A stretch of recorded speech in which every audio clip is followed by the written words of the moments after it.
Hello eighth class, welcome back on Saran classes. Eighth students, मैं आपके लिए लेके आई हूँ साइंस की एक और नई वीडियो। साइंस में हम डिस्कस कर रहे थे चैप्टर नंबर 12 फ्रिक्शंस। सो चैप्टर नंबर 12 के हमने most of topic cover up कर लिए। फ्रिक्शन क्या होता है, फोर्स ऑफ फ्रिक्शन क्या होता है, ये सब हम डिस्कस कर चुके हैं। वो वीडियो आपने देख ली होगी और अच्छे से समझ आ गई होगी। आगे बढ़ते हुए स्टूडेंट, फ्रिक्शन के अंदर आज की वीडियो में हम डिस्कस करेंगे कि how can we reduce or increase friction. किस तरीके से हम फ्रिक्शन को बढ़ा सकते हैं और कम कर सकते हैं। जो फ्रिक्शन होता है, हमें पता है कि जब हम किसी भी चीज़ को किसी के ऊपर फोर्स लगाते हैं तो आफ्टर फोर्स जब हमें उसके अपोजिट सरफेस का जो हमें रिएक्शन मिलता है वो हमारा फ्रिक्शन होता है ना। रिड्यूस कहाँ पर होगा फ्रिक्शन? जहाँ पर कोई भी सरफेस होगा हमारा वो स्मूथ होगा। हार्ड सरफेस पे क्या होगा? फ्रिक्शन इंक्रीज हो जाएगा। ठीक है, ये बातें जब मैंने आपको डेफिनेशन बताई थी तब भी बताई थी। थोड़ा सा अच्छे से डिस्कस करते हैं इसके बारे में।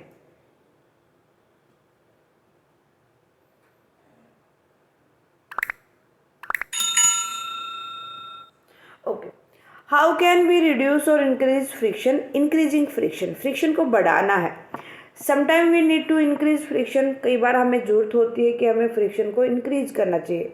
सो as to avoid slipping of object, for example, किस लिए फ्रिक्शन को इंक्रीज करते हैं? ताकि हम उस ऑब्जेक्ट को फिसलने से बचा सके। स्लिपिंग का मतलब क्या होता है?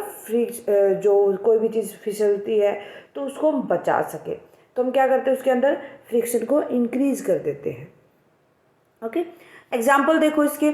The sole of the shoes ingrooved so that the friction between our feet and the ground increase and we can walk safely. जो हमारे शूज़ होते हैं, आपने देखा होगा वो प्लेन सरफेस नहीं होता उनका, उस पर या तो कोई डिज़ाइन बना होता है या उसके ऊपर डॉट बने होते हैं ताकि वो स्मूथली ना, जो सरफेस होता है उसके ऊपर स्लिप ना हो, बल्कि वहाँ पर इंक्रीज हो जाता है। एक हार्ड सरफेस होता है और एक स्मूथ सरफेस अगर मिलता है तो फ्रिक्शन को वहाँ पर इंक्रीज कर देता है।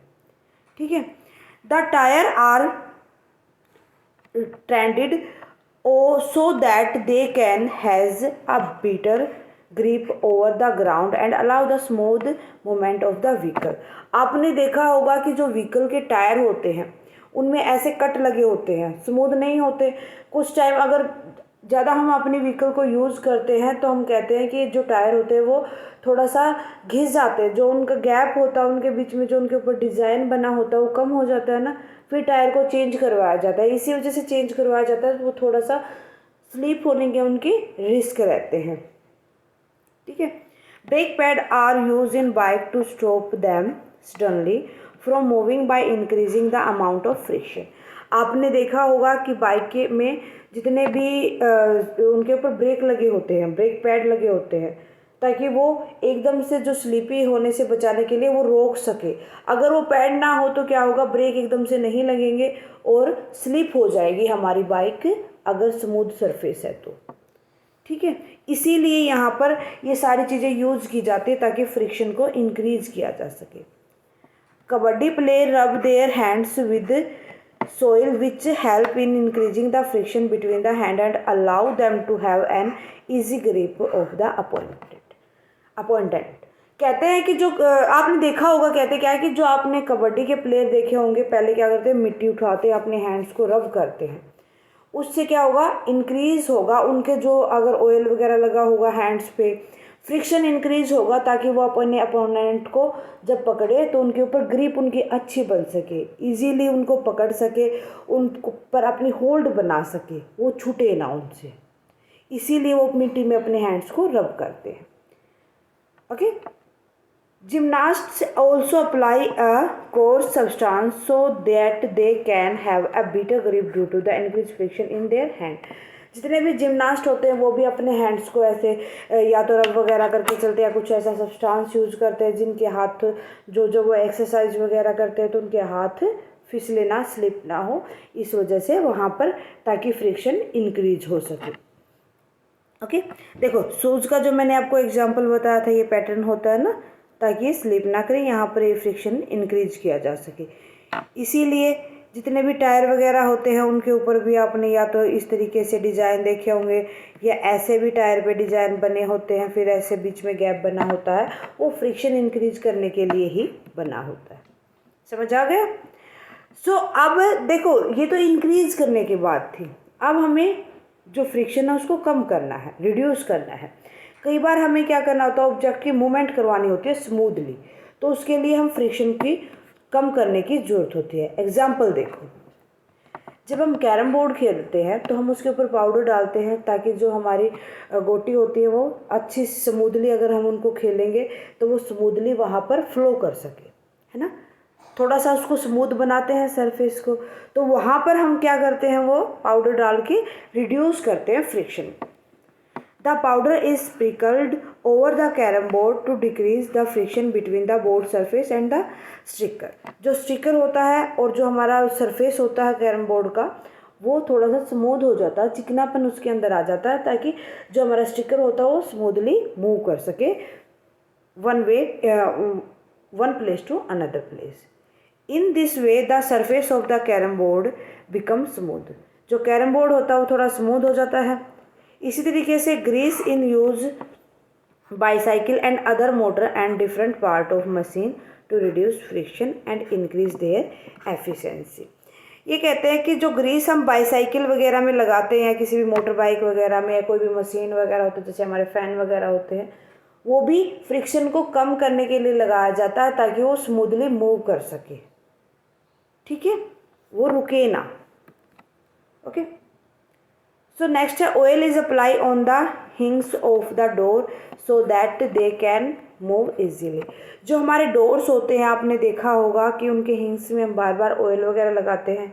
खासकर जब बारिश का मौसम होता है तो थोड़े से हार्ड हो जाते हैं, दरवाज़ा हमारा खुलने में बंद होने में थोड़ी प्रॉब्लम करता है। तो ऑयल से वहाँ पर जो फ्रिक्शन होता है वो थोड़ा सा कम हो जाता है और इजीली फिर दरवाज़ा मूव कर सकता है हमारा। जैसे यहाँ पर साइकिलिंग में ऑयलिंग कर रहे हैं, ये थोड़ा सा हिंग्स वगैरह को थोड़ा सा लूज़ करने के लिए यहाँ पर ग्रीस वगैरह, ऑयल वगैरह लगाया जाता है। या कोई भी मोटरसाइकिल होते हैं उसके बैरिंग वगैरह होते हैं, उनमें ऑयल वगैरह डाला जाता है ताकि वो इजीली चल सके। ठीक है, समझ आ गया ये। उसके बाद नेक्स्ट है apply substance like oil, grease and powder allow in smooth movement as they block the irregularities of a surface। या जो ऑयल वगैरह हमने ग्रीस वगैरह पाउडर वगैरह यूज़ किया है, अगर कोई भी ब्लॉकनेस है या इरेगुलरिटी है जो हमारे हमने मशीन वगैरह बाईसाइकिल वगैरह में कैरम बोर्ड के ऊपर, सो उसको थोड़ा सा स्मूथ कर देते हैं ताकि उसके ऊपर जो भी कोई चीज़ मूवमेंट करेगी वो स्मूथली मूव कर सके। The substance that can reduce the movement of friction between different objects are called lubricant. जो फ्रिक्शन को कम करने के लिए, ठीक है, जिस भी ऑब्जेक्ट के ऊपर हम ऑयल वगैरह ग्रीस वगैरह यूज़ करते हैं तो उसको, उस डिफरेंट ऑब्जेक्ट को ल्यूब्रिकेंट कहा जाता है। However we can never reduce friction to a level to of zero. Friction जो कम करते हैं जीरो लेवल तक नहीं ले जा सकते, उसमें तो रुकेगी ही नहीं हमारी चीज़, है ना। So there are always some irregularities present on the surface. जो सरफेस होता है उनमें इरेगुलरिटीज़ को लेके आता है, प्रेजेंट होते हैं, तो इस वजह से उनको थोड़ा सा स्मूथ करने के लिए ही ये सारी चीज़ें यूज की जाती हैं।